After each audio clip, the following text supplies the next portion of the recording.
And those molecules are in three forms. They're either a nitrate molecule, an NO3, an ammonium molecule, an NH4, or an amine molecule, an NH2. And the fertilizers or organic material that we provide to plants feeding the plant these molecules. Now, it's important to differentiate between different types of nitrogen because they're all quite different chemicals, and plants do not use them in the same place, in the same way, or using the same metabolic pathways. And perfect, coffee. Sorry, it's 9 AM here, and I've just had the school run. I need the coffee. Yeah, they're all quite different. Now, farmers don't tend to see differences between applying different forms of nitrogen because there's a huge disconnect between what's applied to plants and what goes into them. And that's not just the case with strawberries; it's the case with any crop. So let's talk a little bit about how these different forms of nitrogen work. So we'll start with nitrate, and I'll start with nitrate because that's what we mostly feed plants. We might apply organic material, we might apply ammonium, we might apply ureas, or we might directly apply nitrate, but because nitrogen molecules aren't very stable in the environment, what tends to happen is they convert to nitrate in either the soil or on the foliage, and the plant takes up most of what we apply as nitrate. That's the portion that is taken up. On a crop like strawberries, the recovery of fertilizer is quite poor, so we might get between 15 and 30% of what we apply into a crop if we're in a soil-based system. So there's two take-homes there. The quantity that we apply is not the same as the quantity that the plant takes up, and the form in which we apply isn't the same as what the plant takes up. So it's very easy to say that we've applied a urea molecule or an ammonium molecule and attribute the growth that we get to what we've applied. But very often what's gone into the plant is a nitrate, and that's what's caused the growth. So there's a disconnect between what we use and the effect that we get. I'll get back to that later. So back to nitrates. You're feeding the plant a nitrate molecule. Plants have to turn that nitrate molecule into a protein, which is what plants use nitrogen for. And to do that, a plant has to take it up, takes it into the root passively with soil water. But then it has to turn an NO3 into an NH2, and it does that in the leaf. So plants transport nitrate molecules up to leaves, and then in the leaves, the plants have to put them through a series of chemical reactions using nitrate reductase enzyme systems, and they'll gradually pick off oxygens and insert hydrogens until the NO3 gets turned into an NH2. Now, that's quite an energy intensive process. It takes over 6 grams of carbon to take up and process a gram of nitrate and turn it into a gram of NH2. So it takes large amounts of the plant's stores of carbon, and the plant's using carbon for one thing, it's not using it for another. We'll get more onto that later.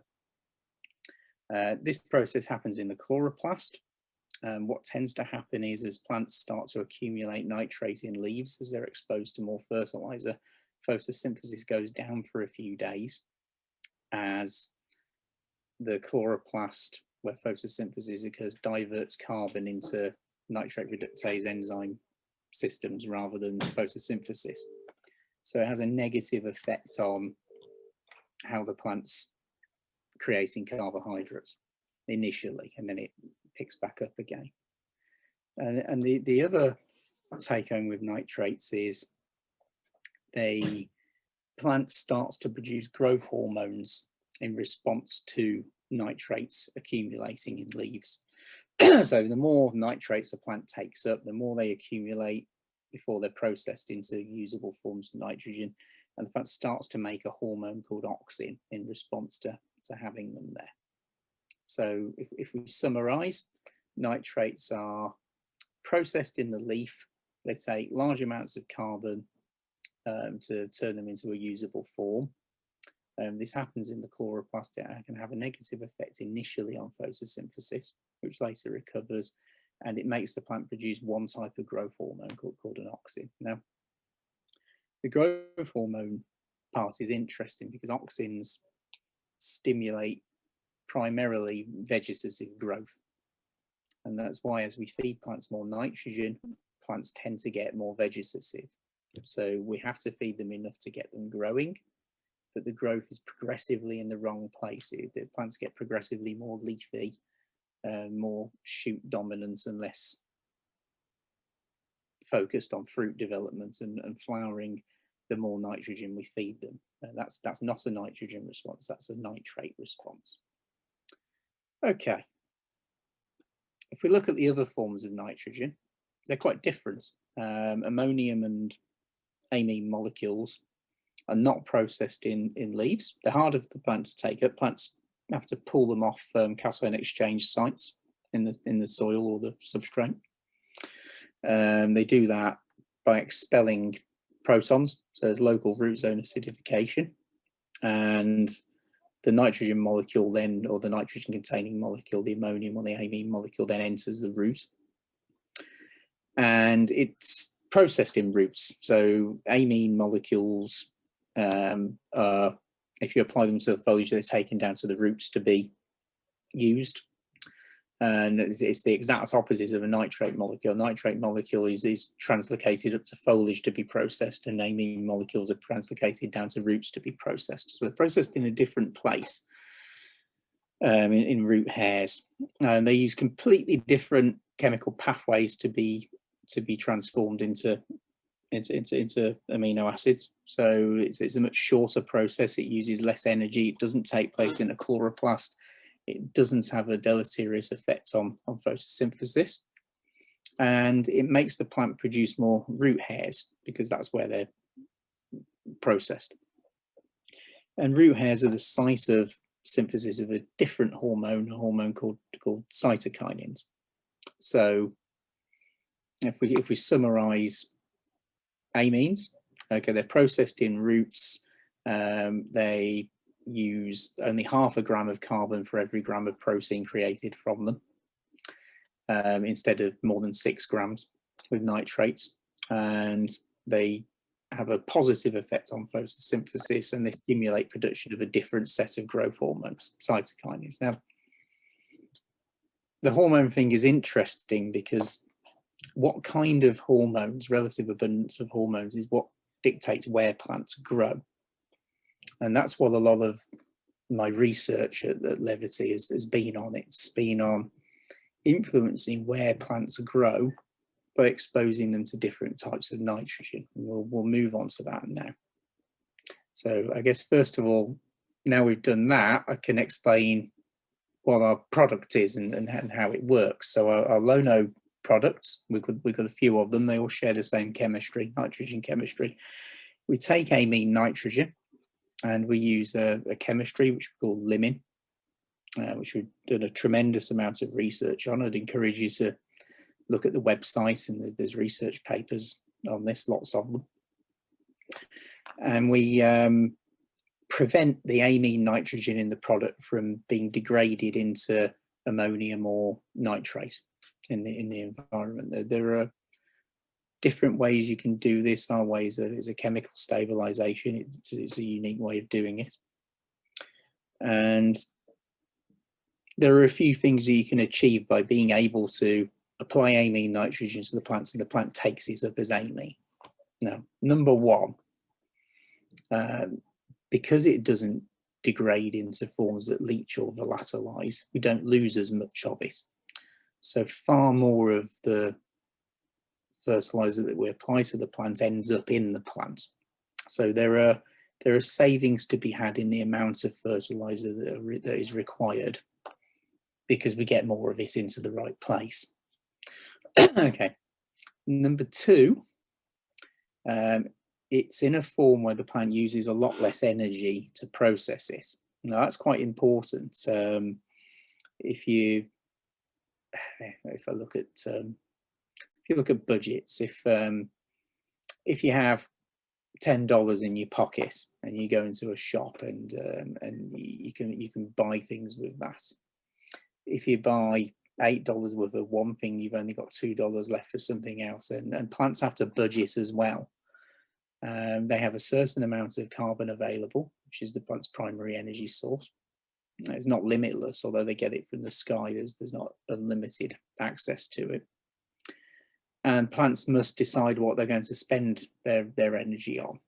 And as a farmer, we can get more growth if our plant is investing most of its energy in photosynthesis, because that's what creates the resource for a plant to grow. If we're wasting carbon budget on processing things inefficiently, then the plant has less capacity to be able to grow.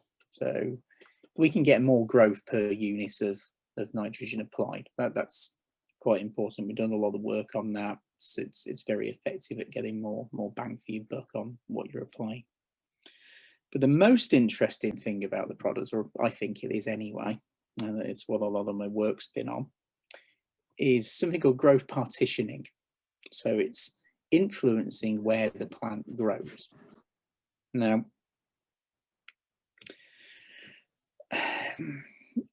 when you're growing fruit crops or any crop really, okay, you're applying fertilizer to the plant in order to make the plant bigger.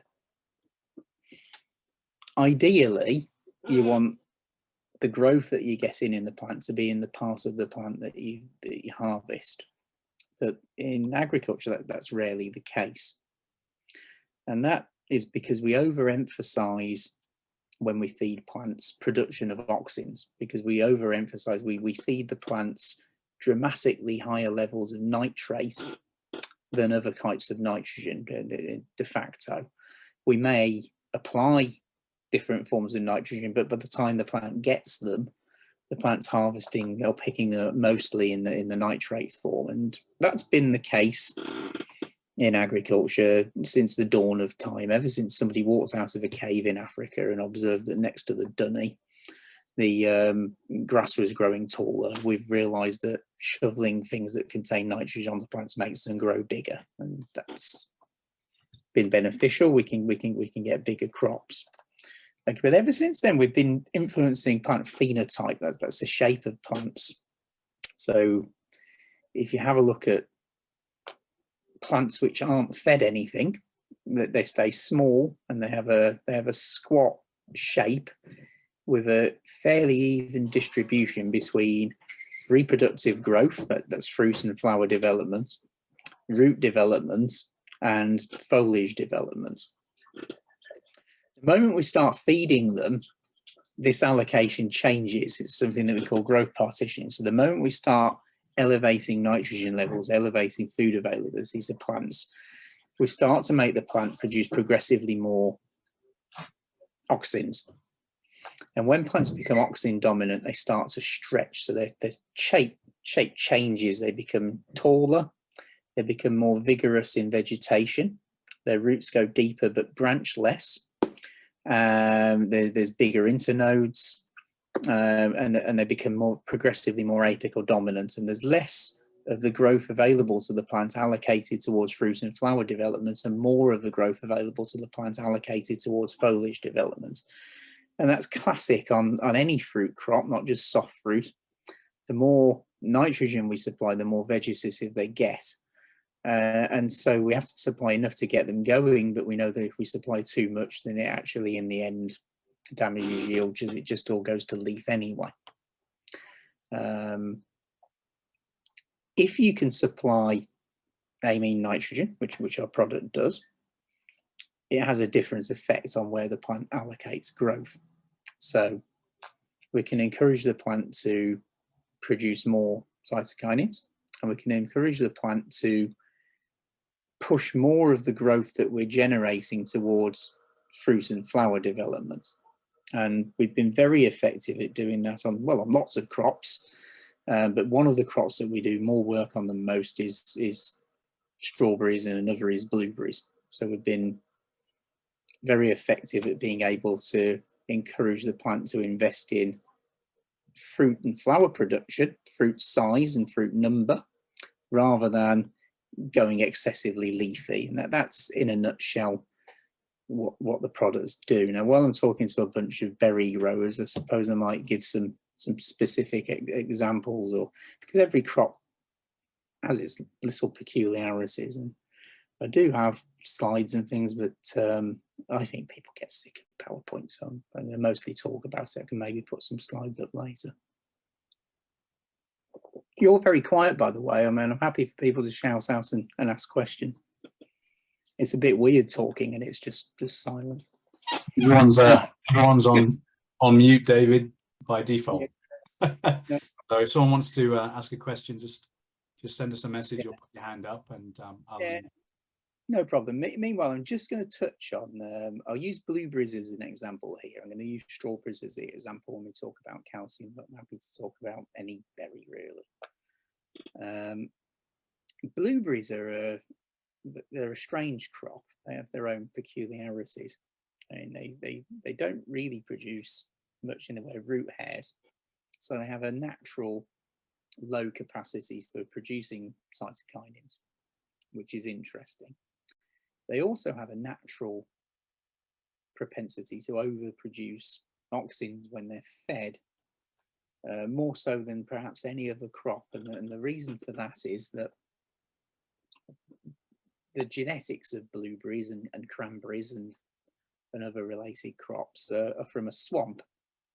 So they evolved in anaerobic soil conditions in boggy land. And in anaerobic soils, there is very little nitrate available naturally, because the soils are completely anaerobic. There's no oxygen there, and to make a nitrate molecule, you need oxygen. So actually, plants have much more access to ammonium when they're growing in a swamp. And because of that, the genetics of blueberries, because they evolved that way, are such that they have a very low natural ability to synthesize nitrate reductase enzymes. And these are the enzymes, if you remember when we were talking about nitrates. Your nitrates go up to a leaf, and in the leaf they have to be processed using nitrate reductase enzymes to turn them into an amine molecule. Blueberries are really, really bad at this, because they produce far lower levels of nitrate reductase enzymes. They have a natural low capacity to make them than almost any other crop, other than related crops like cranberries. And because of this, the level of stacking up of nitrates in leaves in blueberries is quite extreme. So you don't need very much nitrogen to be applied to blueberries before nitrate levels in leaves start to shoot up quite high. And because they're very slow to be processed, there's a big processing lag. So it takes a long time to take that nitrogen and turn it into something useful. And as I touched on earlier, there's a direct correlation between the number of nitrates, the quantity of nitrates in leaves, and the amount of auxins a plant makes. So blueberries, perhaps more than any other crop, the more you feed them, the more vegetative they have a tendency to become. So, if I go to America, the extension services in places like Michigan and are obsessed with recommending that you don't apply nitrates to blueberries, but that's only half the story, because of course you apply urea or ammonium to a blueberry crop, it mostly gets taken up as nitrate anyway, so it's a bit of a non sequitur, really. So to cut a long story short, our product is a really good way of feeding the fruit and the flower production in blueberries, and not feeding the vegetation and chucking more fuel onto the vegetative growth. I'd encourage people to try it. We get superb results on blueberries all over the world by just encouraging the plant to invest better in where it's growing. David? Okay, that's probably a good place to stop and ask questions. We've actually just got a quick couple of questions come through. Yeah. One of us, with the amine nitrogen, does it have to be applied continuously, or can it be put through as a shot? Yes and yes. Okay.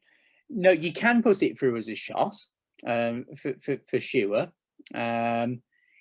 We tend to find that hitting it a few key times is better, though, and it depends on what you're trying to achieve.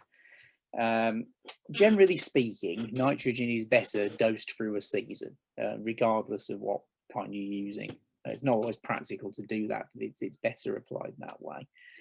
The way our product works is it's more about the plant receiving amines regular at times than the quantity that's applied. I mean, if I give a example of this, if I talk about a completely different crop, the crop that we initially used this product on and did the most research on was potatoes, and we worked on a variety of potatoes which was a really bad yielder because it gets very vegetative very quickly and doesn't set enough tubers, and that's just a function of the plant's focusing growth in the wrong place, as I've discussed. And so it was a good example to try our chemistry out on. We ran several years of field trials with Wageningen University in the Netherlands, and we sell a lot of products on that variety of potatoes all around the world.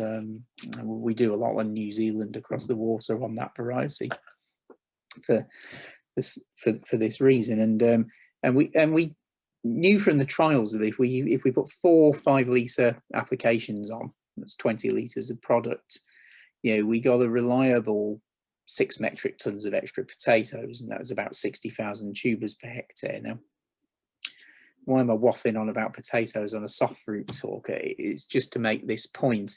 Okay, in 4 5-litre applications of product, we've only applied 3 kilos of nitrogen, 3 units. But every ton of potatoes has 4 kilos of nitrogen in. So you've got 6 times 4 kilos of nitrogen in your 6 tons of extra potatoes from 3 kilos of nitrogen that's been applied. The gains in yield from this product are not from elevating nitrogen availability per se. They're from changing where the crop places its growth. So on that crop, we've made the plant grow less vigorous foliage and invest more in tubers.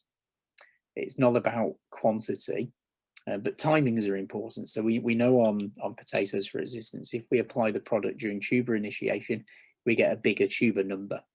But if we apply it during bulking, we get a bigger tuber size. So on all the crops we work on, we figure out when the best timings are to get the effect that we need. In a crop like strawberries, I say use it all the way through, because you just keep a good shape. You stop it getting too leafy, keep a good working root system, and particularly on an everbearer where you're setting flowers and fruit all the way through, that's the best way to use it. On a June bearer, where you've got a more concentrated fruit load, okay, you might use an early application to get a good root system going, but then concentrate your applications during the fruiting period. On a blueberry, if it was me, if I was farming, I'd use some every month all the way through. Okay, but if I wanted to pick a key period to concentrate on, I'd start at flowering and follow it through, because that's where you're going to get your biggest yield gains by encouraging the plant to invest more in fruit production. So you get a bigger average size berry, you get more berries. So that's a very long answer to a short question. You can use it in big chunks or in bursts. Okay, picking when you use it is important. Okay, but in most crops they benefit from having regular applications through the season. So the answer is either, really. Sorry to thank you, David, that's good. We've got another question here.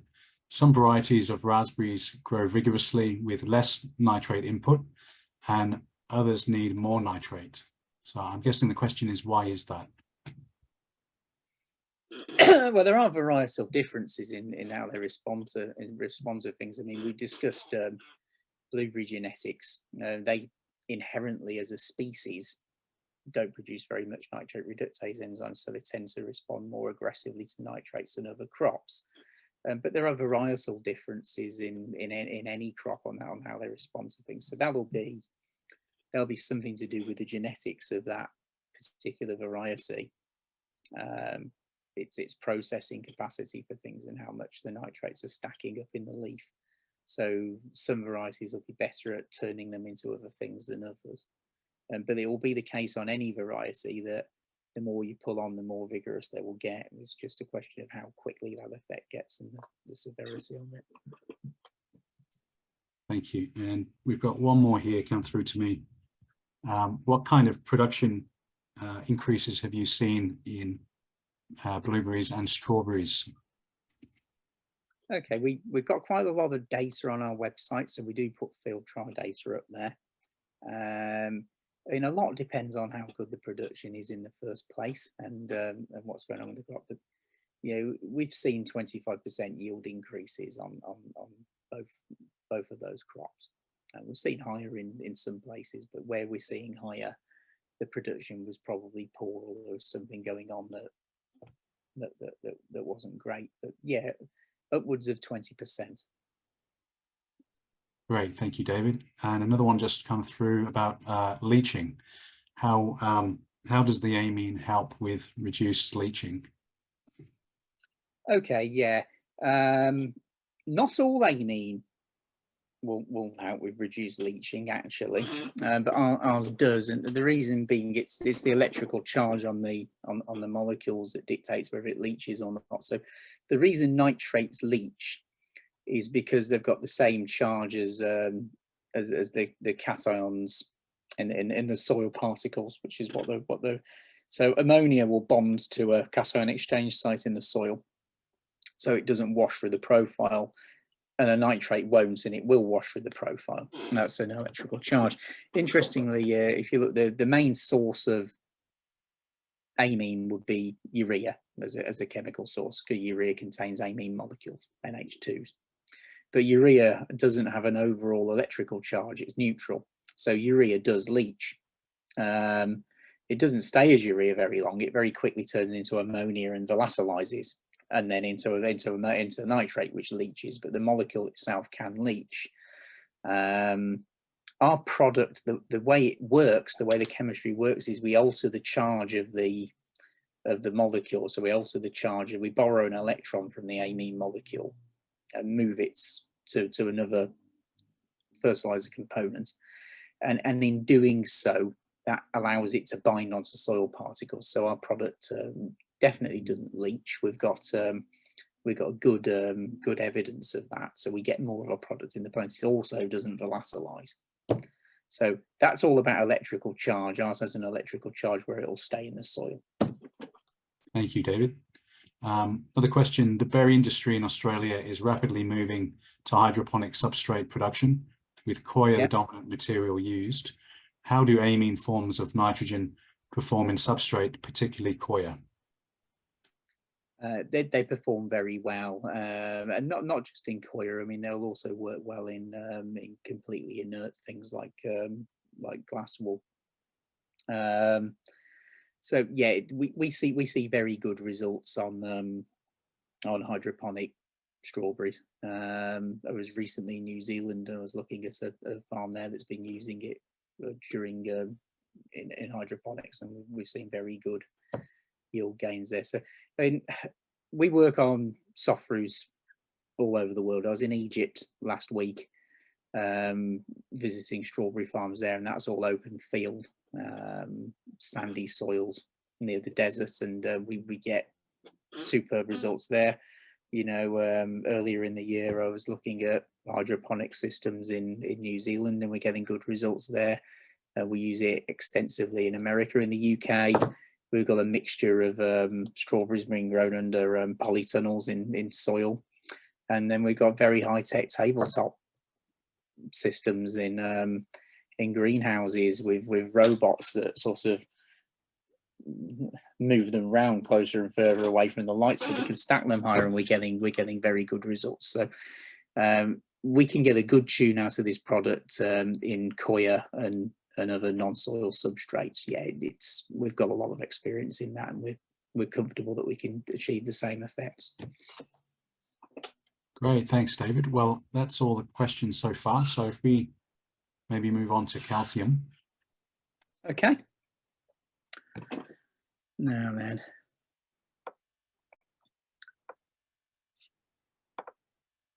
Okay, I do have a PowerPoint I could use, but I think I'm going to talk. I prefer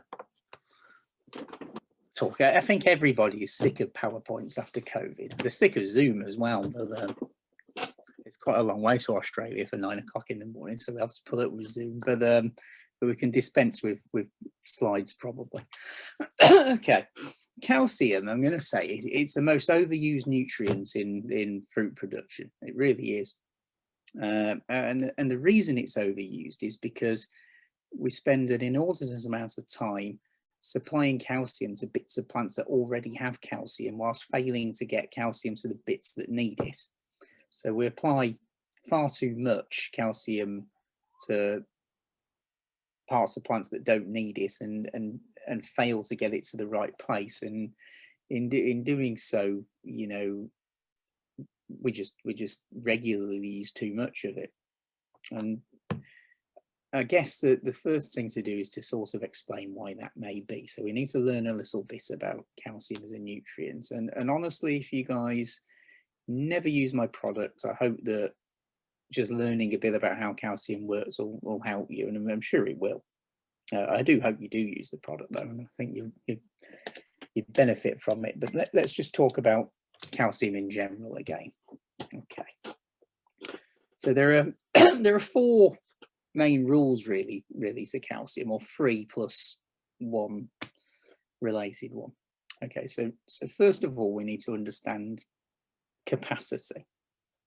Most nutrients, potassium or copper or zinc, if a plant has access to more of it than it needs, it can store it. It can just concentrate it up in a vacuole, and then when it runs low later in the season, it has access to it. So it can put some aside for a rainy day in a savings account for nutrients. Not so calcium. Okay, plants have no reserves of calcium. And there are reasons for that, which I'll go into. So if we look at what calcium does in plants, there are three main functions. Okay, the main 2 functions are in cell-to-cell adhesion and cell wall integrity.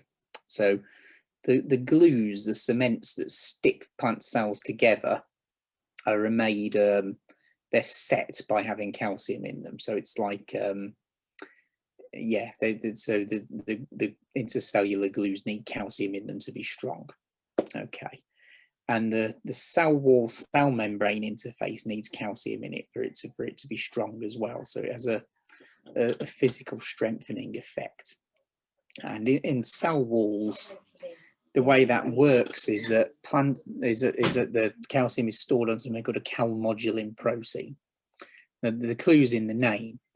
Calmodulin proteins, and there are different types of them, are a protein whose function is modified by a calcium being there. So it's an on switch, off switch that's operated by having a calcium on it or not. And when calmodulin proteins in cell walls have calcium on them, the cell walls are tense and strong, and when they don't, they're sloppy and weak. And it's one of the reasons there's quite a strong link between calcium levels in plant tissue and disease incidence. Okay, it's also what is a link between stress and disease incidence, which I'll get on to later. Okay, now if you imagine a cell, it has a limited number, it's a limited number of these calmodulin proteins, and there's a direct correlation between calmodulin protein number and the amount of calcium that can be stored in a cell wall. And the way it works is this: if you imagine a table with some chairs around it, and then some people sat on the chairs. It's easier to explain this when I'm in a room with people, but you can use your imagination. So if you've got a table with 10 seats and there's 8 people sat down, if we imagine that the chairs are calmodulin proteins, the people are calciums, and the table is a cell, and they're sat around the edge of it is the cell wall. If you invite 5 more people into the room, okay, there are 2 seats available, so those seats will be taken by those people, and then there are 3 people that have nowhere to sit, and they'll go and look for another table to sit at. And if that's full and the next table's full, they'll go out of the restaurants or whatever and go and find somewhere else to go. Calcium's a bit like that, okay?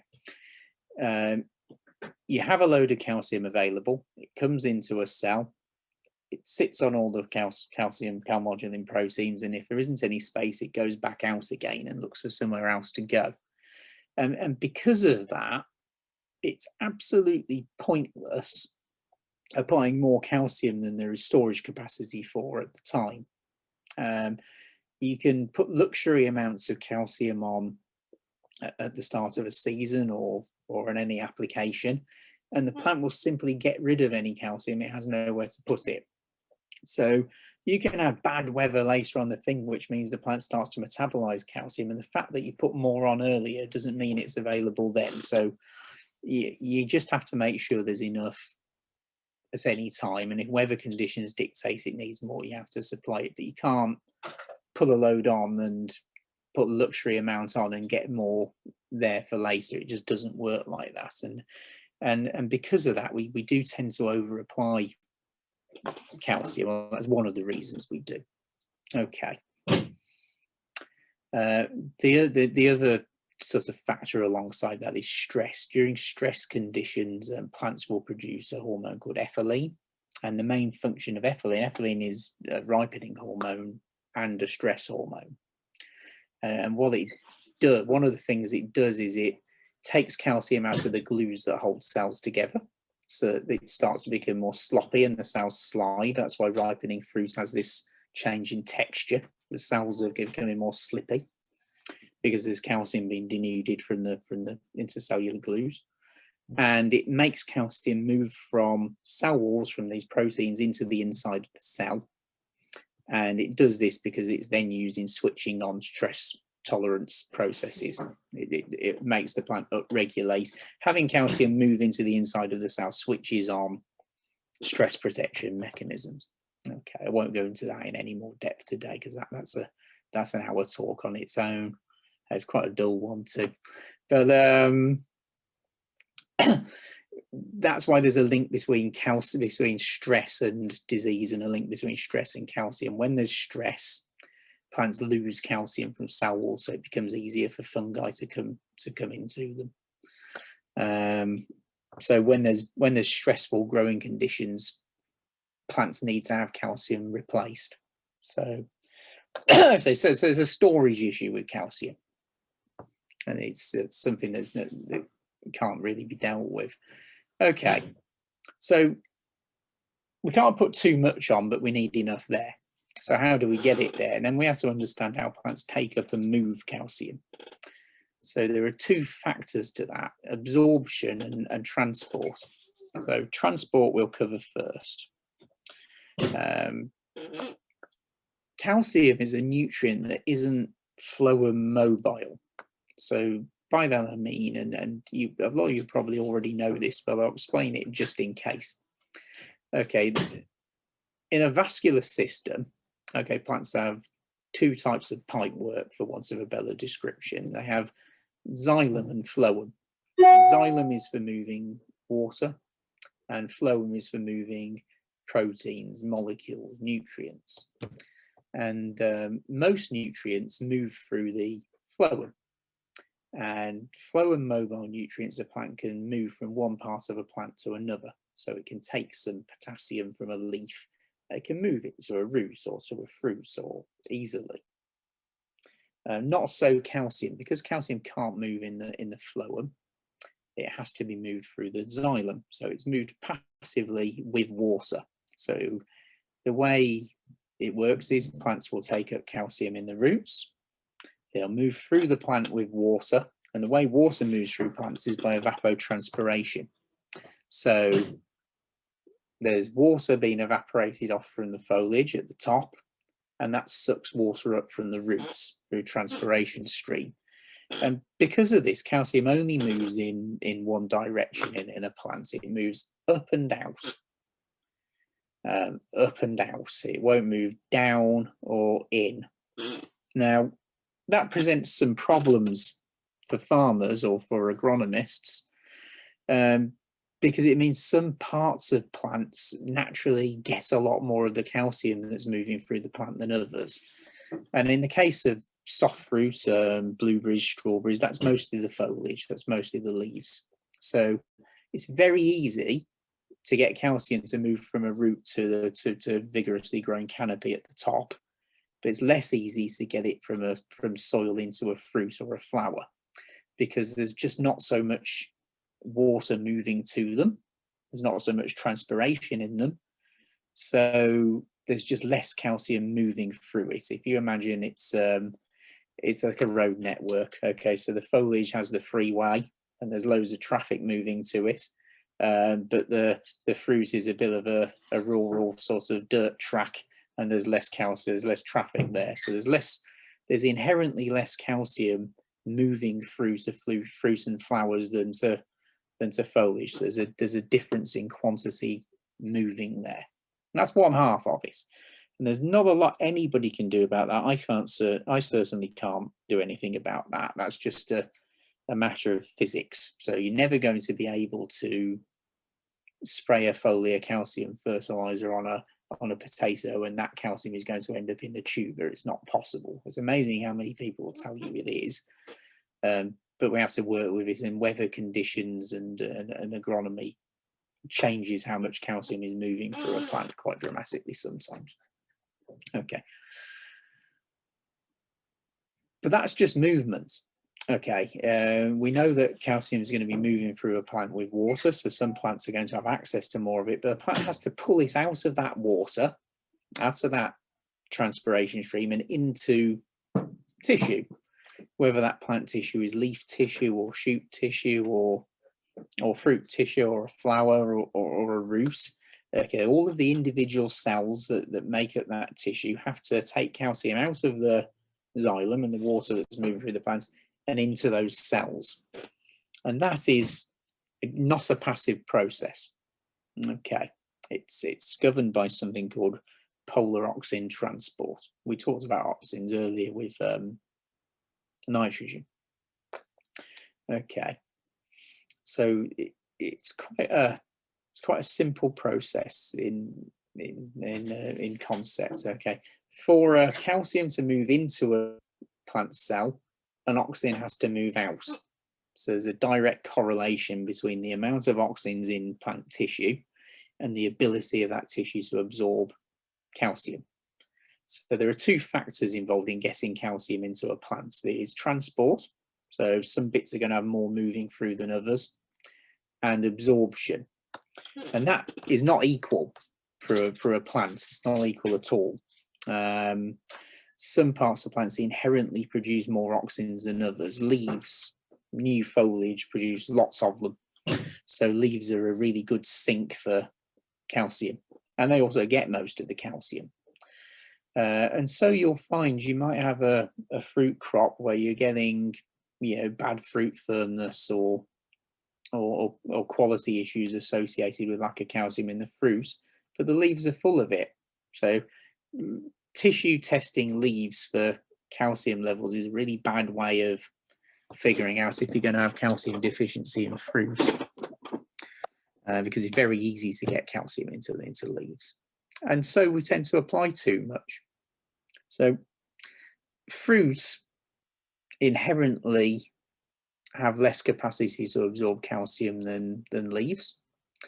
And there are times where they can absorb it more easily than others. So most fruits, okay, their peak for being able to absorb calcium is when they're tiny, when they're turning from a flower into a fruit. That would be the case on something like a blueberry. Okay, so when they're really small, they're making all of the cells that they're going to be constructed from, and the auxins are present in the fruit then because it's involved in cell division, in making all the cells that the fruit's made out of. But there comes a time when the fruit's got all of the cells that it's going to be made out of, and instead of making more cells, it makes the cells that it's got bigger. It blows them up like thousands of balloons. And that's the case on the vast majority of fruits. Okay, so it's easier to get calcium into a fruit when they're tiny than when they're closer to harvest. The bigger they get, the more difficult it is to get calcium in them. That's the case with pretty much every fruit except an avocado. And I don't think any of you grow avocados, so I won't talk about those. But what I will talk about specifically, I used blueberries as an example on nitrogen. I'm going to use strawberries as the example on calcium, because strawberries are a really weird fruit that have serious issues with calcium because of it. So in fact, strawberries aren't actually technically a fruit at all. Fruit has a seed in the middle, and a strawberry has the seeds on the outside. So it's a swollen calyx that we eat. And so we'd market it as a fruit, but biologically it isn't a fruit. Not that it really matters when you're eating them, but because of that, and actually the seeds aren't seeds; they're achenes. In fact, I think someone's just pointed that out on the thing, which is good. And the achene plays a really important role in calcium in strawberries, and there's a reason for that, which in fact I've written a research paper on this, which is probably worth digging out and reading if you're interested in it. Most fruits, strawberries are a non-climateric fruit. Okay, so strawberries, nearly all fruits, ethylene is the trigger for ripening, for colour and sugar formation. And there are a few fruits which aren't. Peppers are one, strawberries are one. So the ripening process in a strawberry isn't switched on by exposures to ethylene. It's switched on by something else. And for many, many years, nobody knew what did trigger that ripening process on strawberries. And there was a paper, in fact, so I've got some notes here, in 2008 in Plant Physiology, where it was established that the ripening in strawberries is triggered by a gene, and the gene was switched on by there being a critically low amount of auxin in the fruit, which is interesting. So if we look at how auxins operate in strawberries, okay, the achene, which is the fruit, which has the seed in the middle on the outside of the strawberry, has little tubules called fibrovascular tubules that go to the interior of the flesh. And when the strawberry is being made, when it's a tiny little strawberry, okay, auxins are transported, they're synthesized in the achene and transported into the receptacle, which becomes the fruit, the flesh. And those auxins that are being put through fibrovascular tubules into the receptacle create new cells. They create cell division. Okay, and then slowly, as the plant starts to have enough cells and concentrates on making the cells bigger through gibberellins, okay, the achene starts to push less auxins through these fibrovascular tubules into the receptacle, and the levels of auxins drop. Now, the gene for ripening in strawberries, for colour and bricks formation, okay, is only switched on. The gene expression only starts when auxins in the receptacle reach a critically low threshold.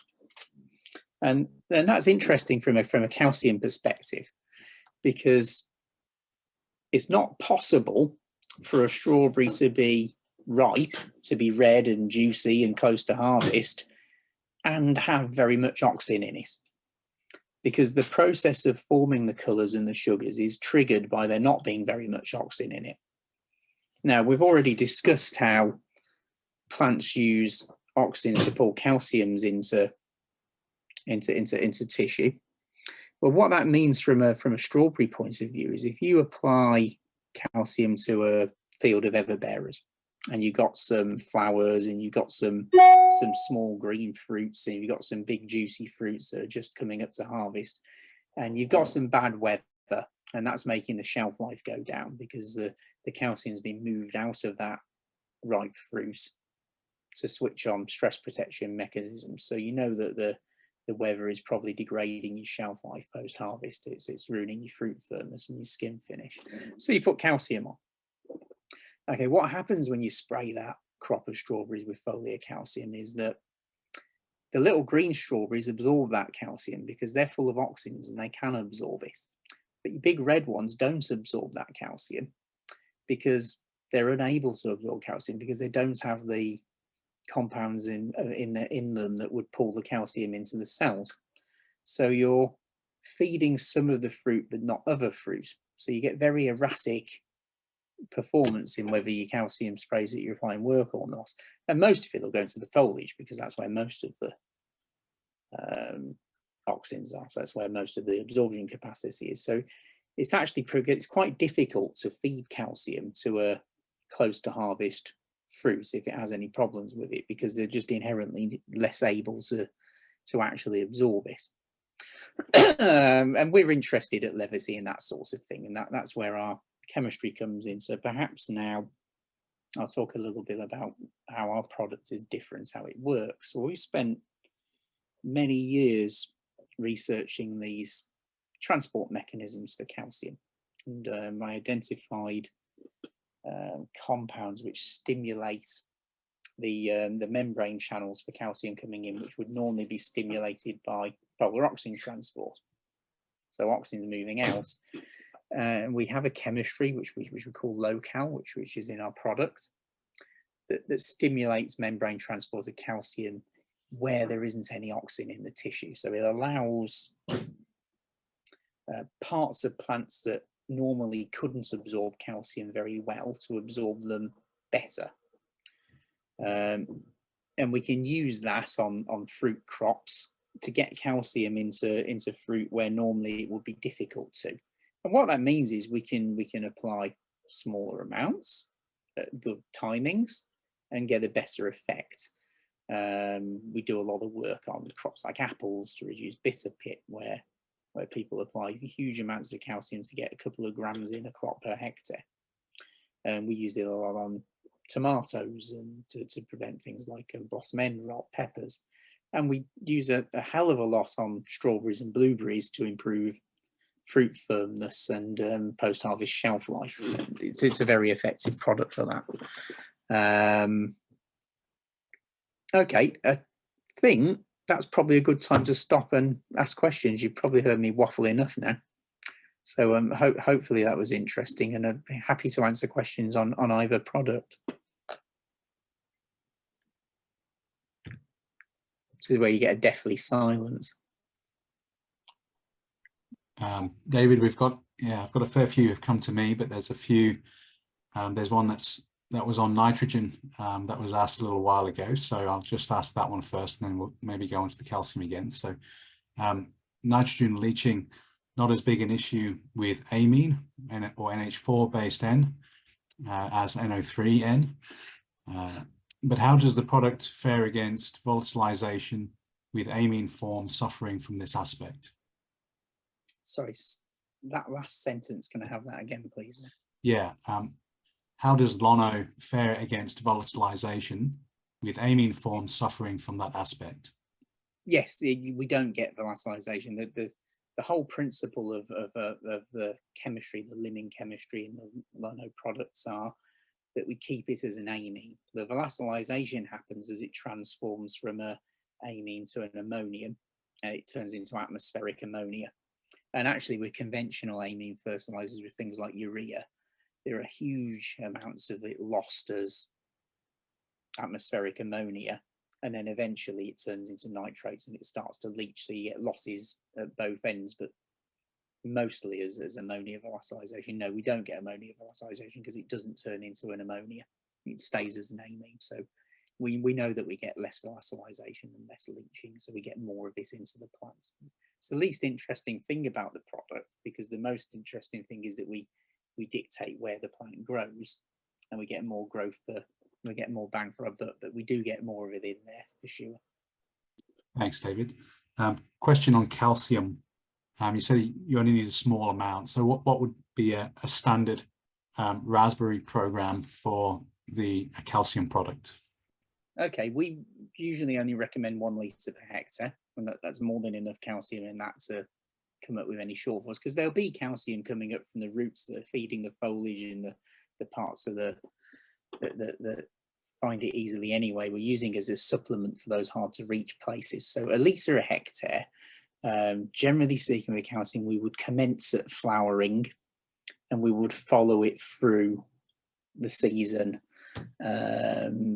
depending on what the weather's like. On harsher places where there's more stress, you would apply it more often than in places with really lovely not so stressy weather. So somewhere like the UK, we might only need to apply it monthly. Somewhere like Australia, I think every couple of weeks, but from flowering through to when you finish picking. And similar for strawberries, but you don't need to apply it before you have any flowers or fruit on there. There's no need to. Thank you. I don't know if can you see the chat there, David? Do you want to? I can't, but I can click on it. I've been seeing them. Let's have a look. Oh yes, now I can. There's another nitrogen question. Okay, let's have a look and see. Does your nitrogen product give off similar electrical conductivity to nitrate?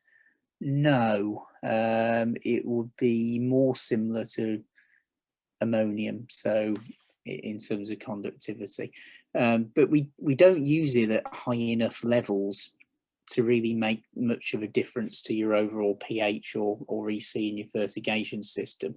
It's used at relatively low doses in order to influence growth.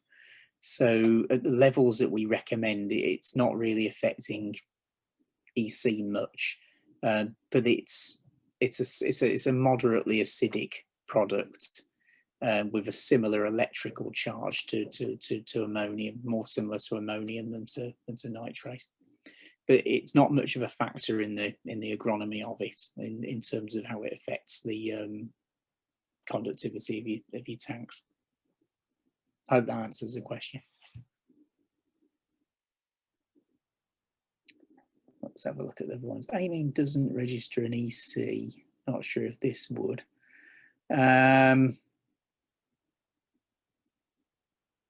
Again, we're not using it in high enough doses to make much of a difference to the overall mix, but it does carry a charge in our product.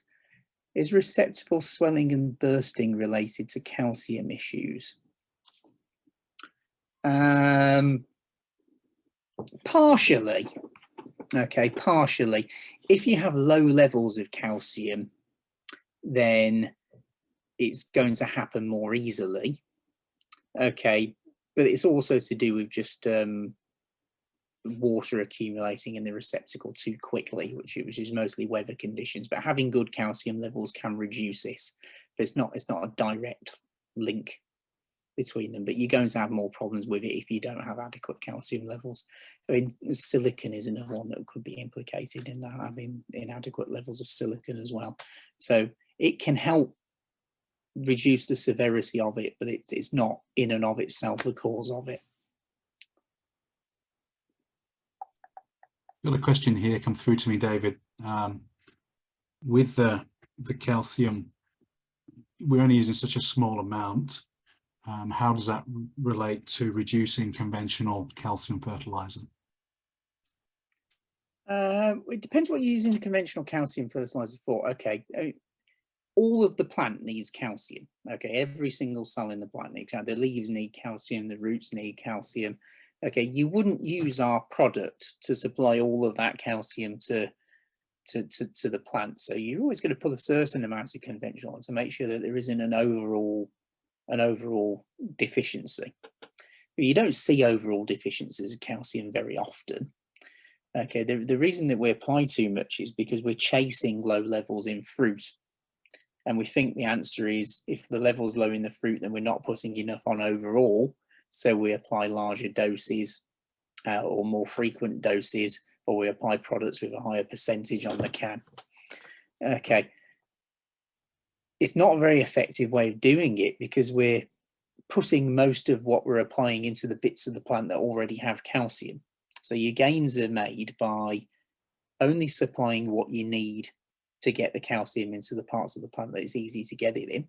And I would say that most growers use too much to do that, because they're using more than they need to do that in order to get them into fruit, which are often have inadequate levels.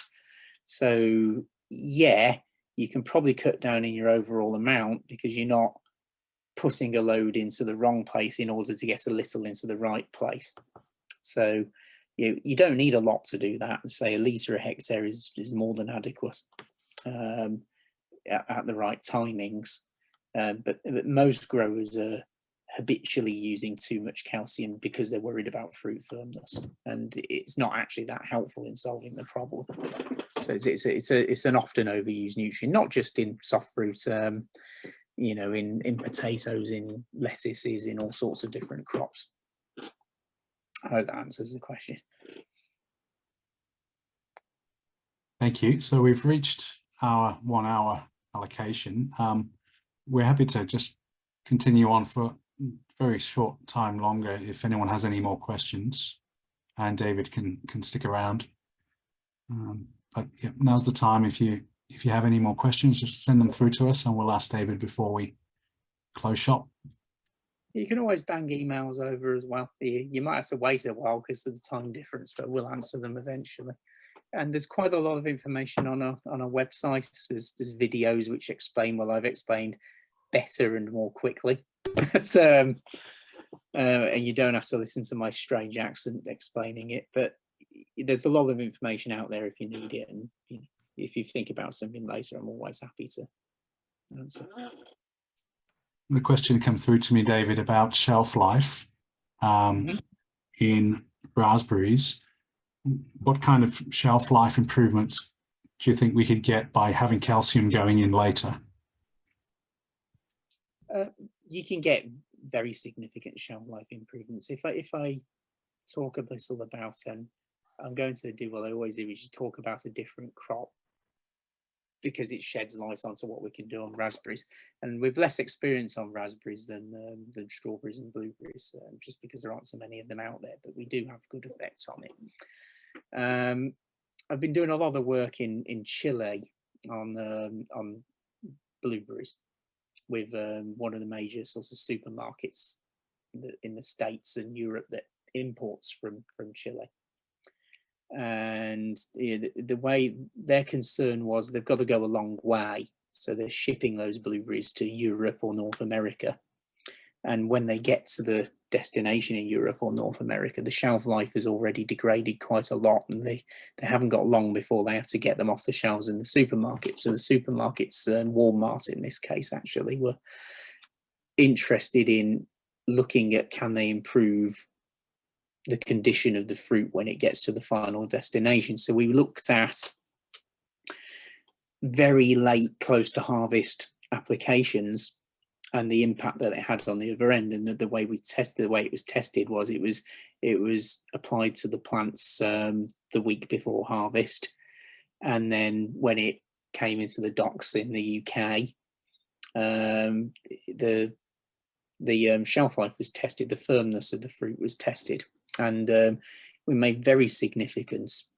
improvements on it. We got the fraction of lost fruit or unsaleable fruit down markedly over a long trip. So we were very pleased with that. But that's hard for me to replicate in our research centre or in our laboratories here in the UK, because we'd have to sort of turn them over to complete blueberry protection to be able to test that, and that's not how our facilities are set up. So I've been doing a bunch of experiments which I'm preparing to publish in a journal soon, really stress testing this by applying post-harvest. So we're taking blueberries, strawberries, tomatoes, different types of fruits off the shelf in a supermarket.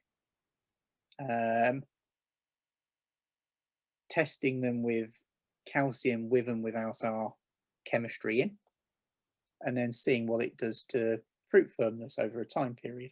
We've got machines which can measure it non-destructively, and we know that on the grapes and blueberries, we can take something which has probably been picked 3 weeks ago and is on the shelf and add a week to the shelf life then. So we're very confident that if we're applying it close to harvest in the field, we can add at least a week onto the post-harvest shelf life afterwards if it's used correctly. So that's been really interesting. We'd never used the product post-harvest, but it's a good way of measuring what you can do theoretically in a lab. And if we can make an effect after it's already been picked, we're damn sure that we can have a good effect close to harvest. So yes, we would expect it to improve shelf life on raspberries if it's used in that time period. Sorry, long answer to a short question again. No, that's good. Thanks, David. There's another question here. How does calcium mobilization through the plant change due to different fertigation EC? It's not a main factor in it, to be honest. The main factors are what's happening with transport. So weather conditions, if you've got sort of weather conditions where the plant's saving water, so it comes under heat stress or something, it'll close stomata and that'll reduce overall water transport. So overall volume of calcium moving through the plant reduces more as a consequence of stomatal conductance. That's how much water the plant's moving than EC in the substrate. And absorption of it is mostly governed by stress as well. So stress makes plants remove calcium from cell walls, and it also makes it harder for it to get in because there's a lower overall production of growth hormones. So the whole plant becomes less able to absorb it. But you see the effect most in the parts which already didn't produce very much. So EC doesn't have much of an effect on movement through the plants. It's more linked to the amount of water that's moving through the plants and what's going on. That's mostly into what's going on with the weather. So there are effects of EC on mobilization, but they're minimal in impact. The impact's more to do with how weather conditions are driving water transport. Just got one more question here sent through to me, David. Where else in the world have these products been used? Okay, on soft fruit specifically, or in general? I suppose we work on Doesn't specify. I'm guessing soft fruit. Okay. Well, obviously we're a British company, so in Britain, we export significant amounts to the Netherlands. We're in Poland, we're in Greece, and Belgium and a few other European countries. We're in, our biggest market is North America, so we do a lot of work on soft fruit in California, but also Washington, Oregon, Idaho, and then over the other coasts, also New York, Maryland, Pennsylvania, little bits and bobs in Florida. We're active in Chile, we're active in Colombia, we're just starting out in Peru. We work extensively in Southern Africa, so it's South Africa, Zimbabwe, Zambia, Mozambique, Botswana. We're in Kenya, we're in Egypt and Jordan. Australia, that's new, but hoping to do more there. New Zealand, Philippines, China, Malaysia. I've probably missed a few, but we've pretty well covered. I think we're in quite. There's always more of the world to go at, but yeah, we've got presences in North America, South America, Asia, Africa, and Europe. We're not covering all of any of them, but we've got business on every continent if we discount Antarctica.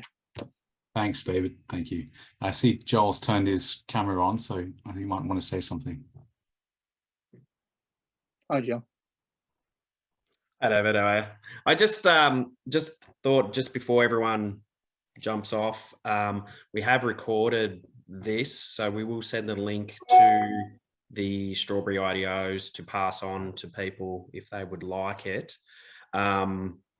Also, too, if you guys are interested in talking to us more about products and programs and where they fit within your program, obviously, any of your Prodos agronomists that you can talk to, or obviously through the IDOs can forward on to Zen or myself or the other guys here in Victoria, we can help. And David, you are gracing us with your presence again in November some stage. Have you locked in dates yet? With I'm sure there'll be a few people that would be love to meet you. I'm under pressure to confirm dates. I've got to go to Australia in November. I also got to go to Colombia around the same time. So I'm just, bear with me, next week or so. That's fine. I'm sure if we do lock something away, everyone, that David, we will endeavour to try and get him around to every industry that we're sort of working with.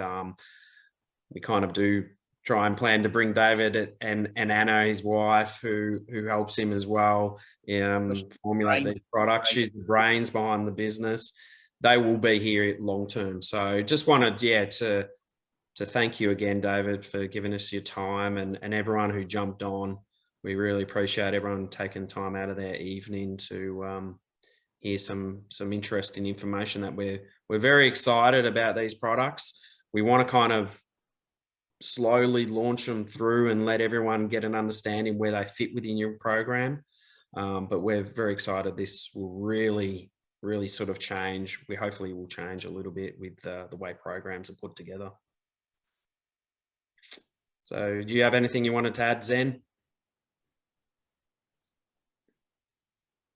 No, I think that we've covered a fair amount in this session, and we had a lot of questions, which was good. And those kind of questions we get all the time, so they're really relevant to what people are doing and what they're working on. So if anyone thinks of anything else that they'd like to ask after we close up for the day, then don't hesitate to get in touch, and we'll pass on the questions to David, or if we know the answers, we'll answer them ourselves.